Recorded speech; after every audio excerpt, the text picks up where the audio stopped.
Good afternoon everyone, and today it's Ondol TV here. I'm back and mag-update tayo dito ng withdrawal natin here in our SKP account as a total of $22.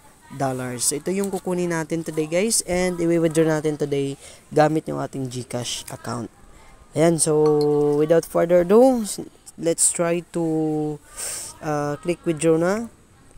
Then, put natin dito, bukas mag-withdraw din tayo ulit dito guys ng ating account. So, time check is nasa 2:52 PM na ng hapon at ito yung time na maganda mag-withdraw kasi mas mabilis yung withdrawal natin. And of course, check natin yan later pag makauwi na tayo galing ng school, no?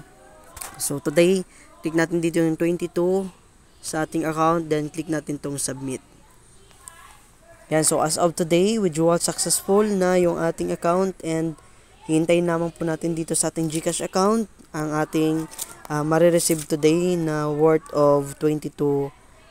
So kapag kung i-compute natin tong 22, dito na lang tayo sa recharge guys kasi wala nang bayad ngayon, tax free ngayon hanggang bukas. So kung i-click natin dito yung 22, so bali yung makukuha natin today is nasa 1,540 pesos total of amount na ma-receive natin later through our GCash account. Ayan, so antabayanan ninyo yung ating video dito regarding dito sa successful payout natin sa ating SKP. Good morning everyone. Ayan, so another update dito sa ating SKP at kakagising lang po natin dito.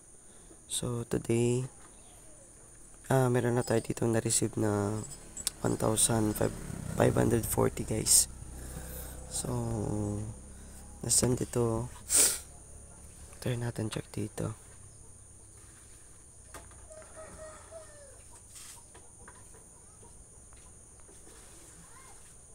Okay, so nasaan siya kaninang umaga,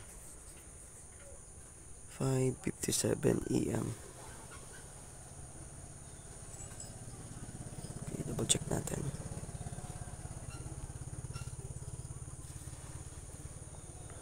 Walang oras dito. Ayan, so 5:57 AM ng umaga, nasaan yung ating fund. Then double check natin dito sa ating withdrawal. Ayan, so 440 na yung ating total withdrawal dito. Then dito is ayan, so success yung ating 22. Okay, double check natin kung magkano yan. Okay, so we have 1,540 pesos. So ayan yung update dito sa ating withdrawal kahapon guys.